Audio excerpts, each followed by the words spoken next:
This is Pet Life Radio. Let's talk pets.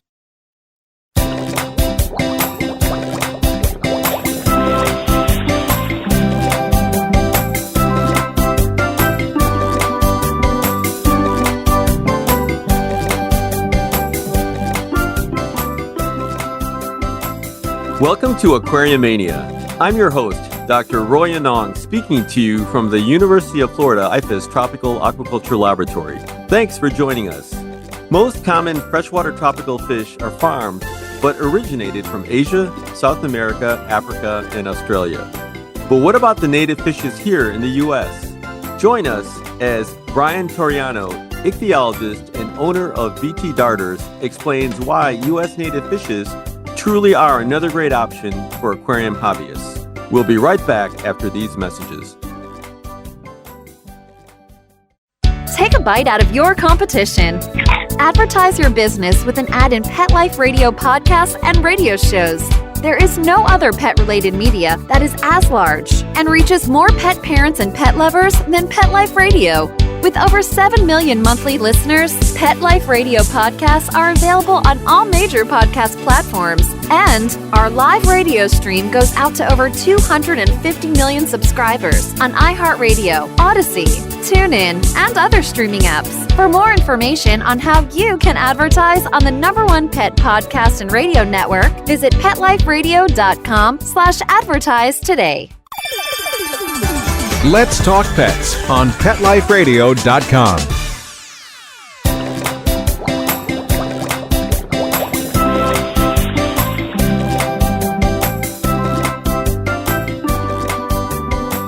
Welcome back to Aquariumania on Pet Life Radio. Thanks for joining us. My guest today is Brian Torreano, U.S. native fish expert and owner of BTDarters. Hey, Brian, thanks for joining us. Hi. So, as kind of usual with a lot of my guests, I'd like to get a little bit into your early years and getting a little bit personal. Where and how did you first become interested in aquatic life? Well, when I was growing up, my grandparents had a small creek running through their yard, and they lived pretty close to me and my folks, and so I was able to go to their house a lot, and there were always snakes and frogs and lots of little fish in the creek, and anytime we would go there, I would be playing down in the creek, and that's where I got a lot of interest in fish and other native wildlife. So tell us, I guess, a little bit more about early years in aquarium keeping. Do you remember what your very first aquarium tanks were and what you kept? Yeah, my mom and I had a 30-gallon aquarium when I was real young. We just had your standard goldfish in there, I believe it was. And my mom tells me a story that one time when I thought the fish were hungry, I tried to feed them a McDonald's hamburger bun by floating it on the surface of the water. So yeah, I got started with aquariums at a very young age. Did they like the hamburger? I don't remember. I forgot. This was in Wisconsin, right? Yes, correct. Okay. Yep. That's funny. And then you learned quickly that hamburgers were not the right diet. Yes, exactly. That's pretty funny. Yeah.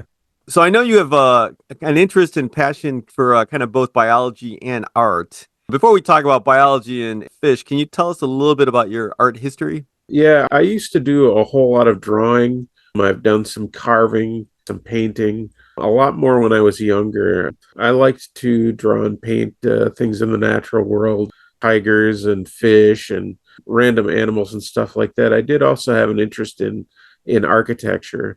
So I did some designing with regard to that, and did even have a stint at the UW Green Bay architecture camp one summer while I was in high school.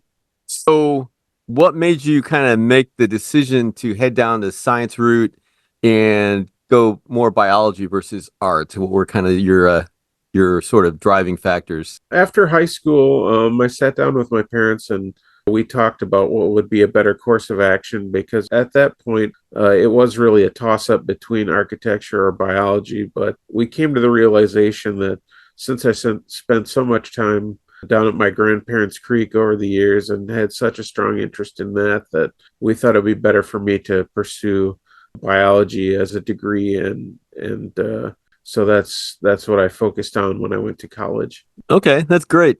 And so, yeah, I guess anything kind of that you remember and maybe impacted you in college? And as a follow-up after that is, what kind of made you decide to get a master's in ichthyology or kind of go beyond your bachelor's? Yeah. Well, in college, I had a lot of really good professors. Dr. Timothy Ellinger was my ichthyology professor, and I also had a lot of other really good science teachers there and got to learn about all the different species of native fishes in Wisconsin. There are about 147 different native species of fishes in Wisconsin, and only a handful of those will you ever catch on a hook and a line.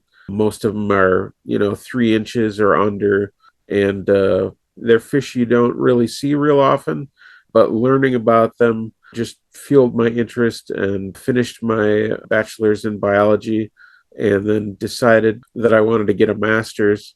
And in the course of getting my master's, the degree ended up being in biological sciences, but my specialty was ichthyology, or the study of fishes. And I guess I'm just kind of curious. So, obviously, usually when folks pursue a master's, they kind of have some sort of idea what were you thinking you might do with a master's, or had you thought about career-wise what you were going to do? Yeah, the original plan was to try to get into the State Department of Natural Resources, hoping to use my degrees there, but that ended up not working out. So I did for a few years work at the US EPA in Chicago, but I had an internship there, and at the end of my internship, I ended up moving back to Wisconsin and just tried to find a good fit for my interests and my degrees, and ended up not really finding a good fit. So I decided to take my interest in native fishes and my knowledge and start BTDarters. Okay, great. Yeah, definitely. It turned out to be a good decision. So before we talk a little bit more about BTDarters, let's talk about U.S. native fishes. Sure. Why aren't they really as commonly kept? And maybe tell us some misconceptions about keeping them that might make people less likely to have them. Yeah, sure. Well, there are several misconceptions about there with regard to keeping native fishes in the aquarium. A lot of people think that you need a chiller to keep native fishes, and for most native fishes, that is not true. Obviously, if you want to keep like a small trout or a salmon or a sculpin, you'd need a chiller, but most native fishes are more than comfortable at room temperature aquarium water, which actually becomes a benefit because then you don't need to run a heater to keep them. Some other misconceptions are that you can only keep native fishes with other native fishes, and that is simply not true.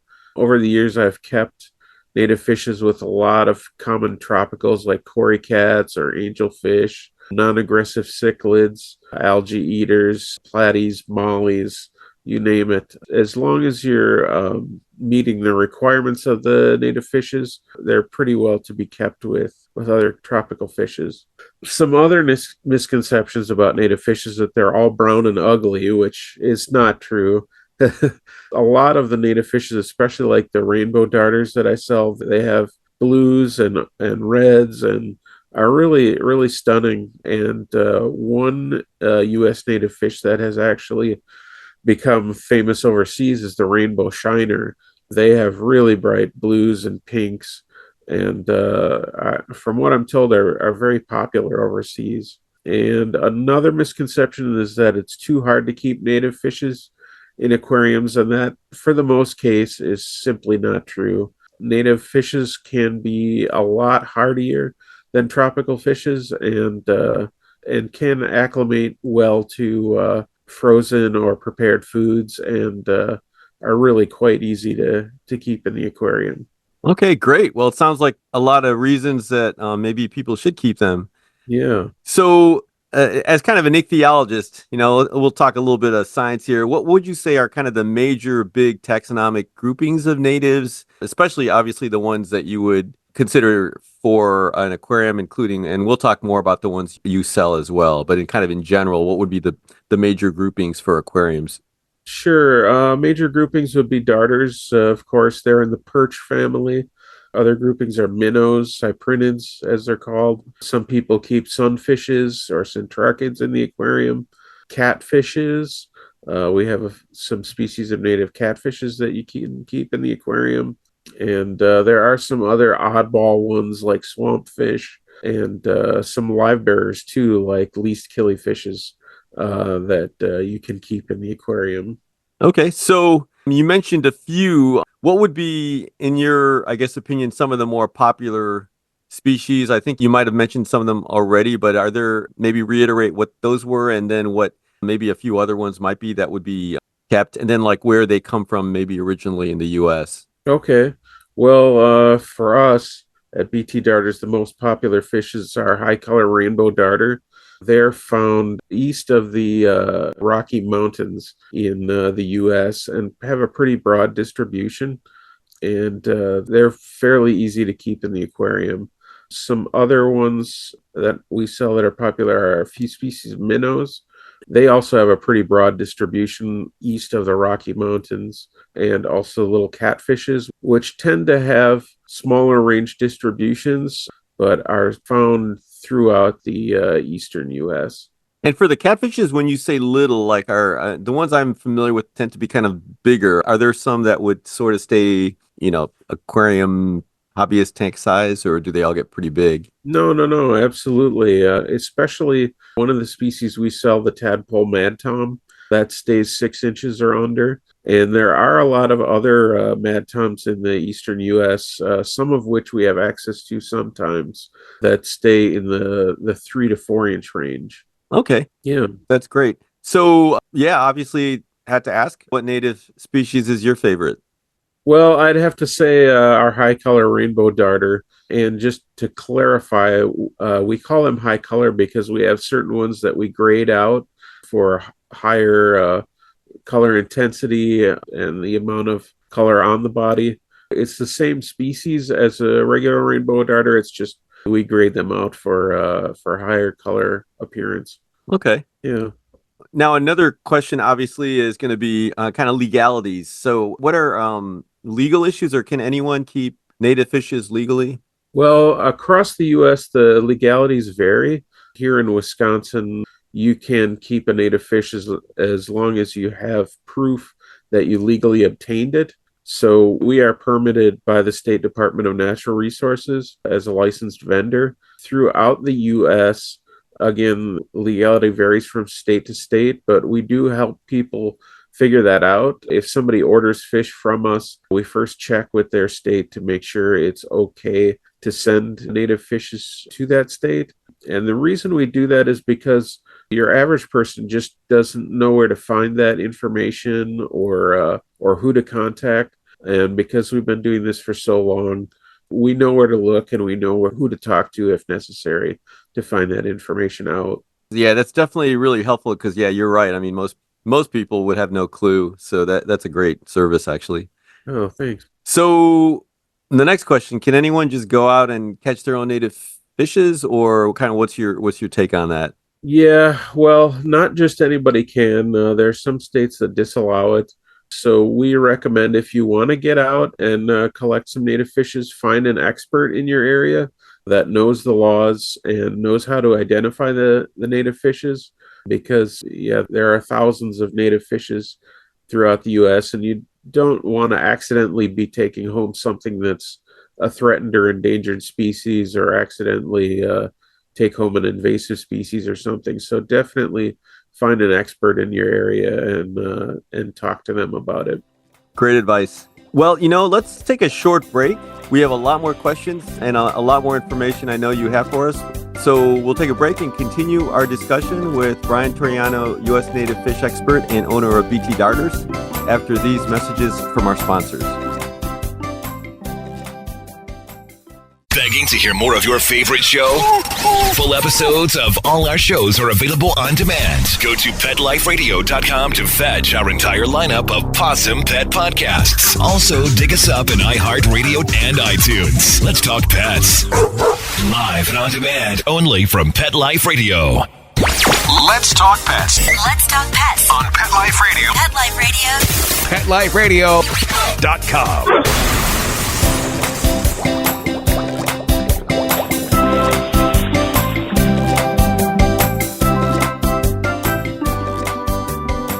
We're back and continuing our conversation with my guest, Brian Torreano, U.S. native fish expert and owner of BTDarters. So, Brian, we were talking a little bit about legalities and catching fish, a hobbyist of their, by themselves. Let's talk about spawning, and I think we'll talk more about, the fact that you spawn some fishes as well for your business. How hard is it to spawn native fishes? It really depends on the species. We have some that we spawn that are quite easy. For example, our spot fin shiners. They have a specific requirement that they are crevice spawners, but if you can provide to them a spawning trap with appropriate size crevices, they're quite easy to spawn. There are some other species like our rainbow darters, which are a little harder to spawn, but it can be done. You just have to know the specific requirements of the fish.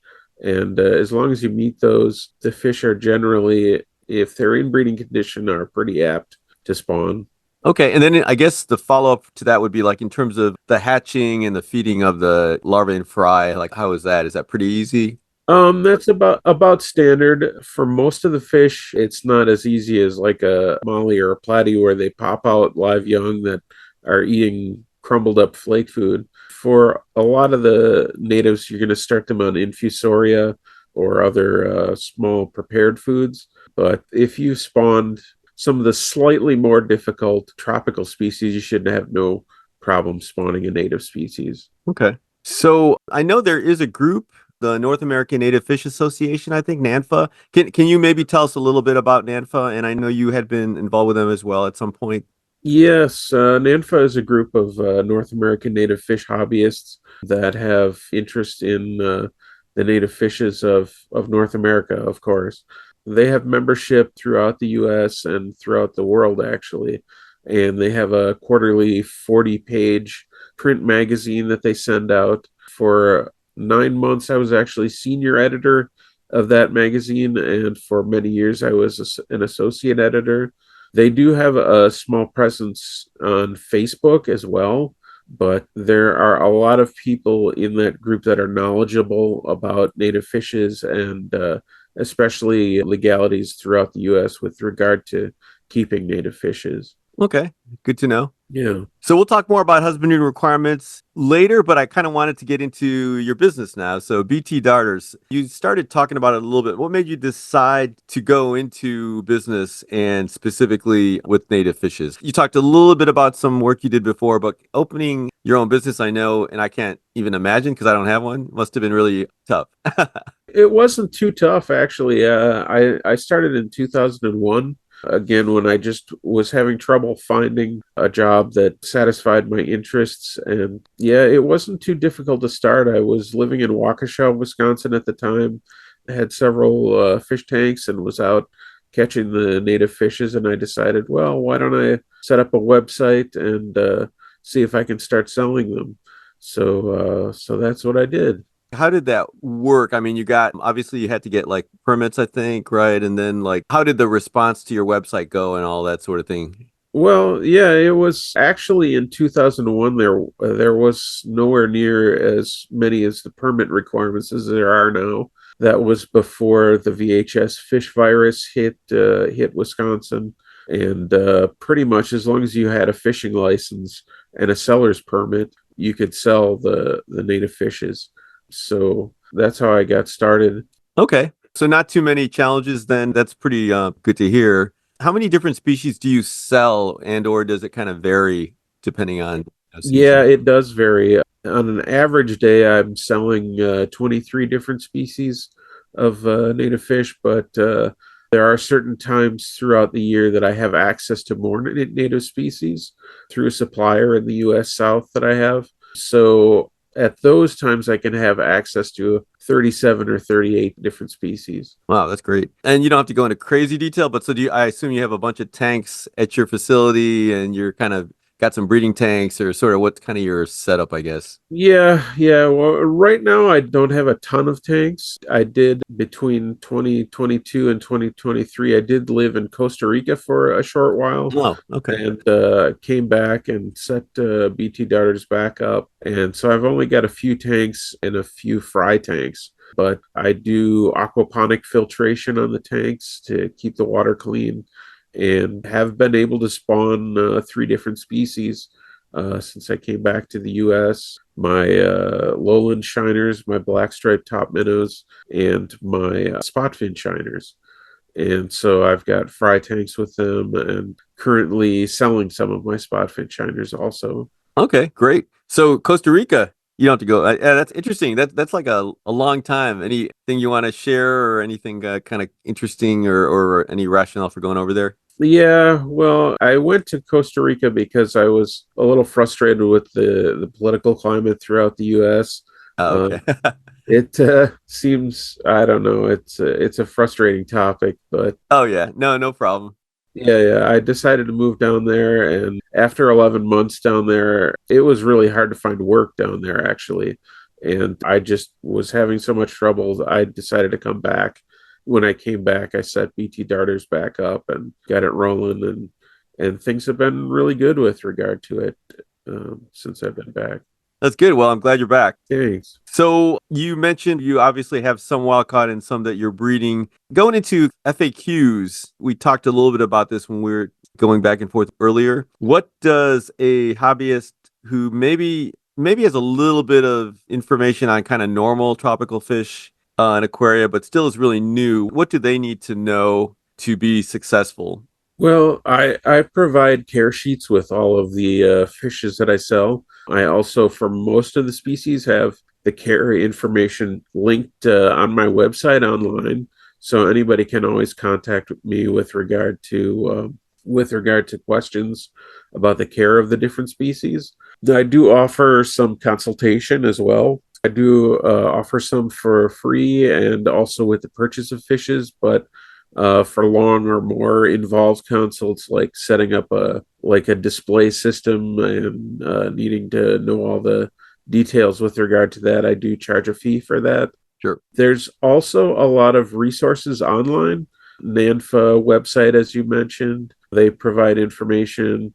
The NANFA Facebook group, there are a lot of other Facebook groups with regard to native fishes, and those can be good sources of information as well. Okay. And you mentioned that in general, you can keep a lot of natives with some of the common tropicals. Are there maybe some that you think specifically should not be kept, or some that shouldn't be kept with certain fish that maybe, people that have gotten fish from you didn't ask you ahead of time and so had issues? Well, I try not to offer any species that you wouldn't want to keep with other fish. I mean, there are some instances like you want to avoid a fish that is going to be able to eat your other fishes just based on size difference. But in general, I try to offer species that are good community fishes and do well with others. Okay. So I guess another question is always going to be, parasites and maybe potential transfer. Are there more problems with some of the like wild caught natives, for example, versus, some of the more common aquarium fish with regard to parasites, or how do you kind of handle that Yeah, situation? well, wild caught natives can have parasites that are also common to tropical fishes. But what I do with all my wild caught fishes, I prophylactically treat them for internal and external parasites to remove any.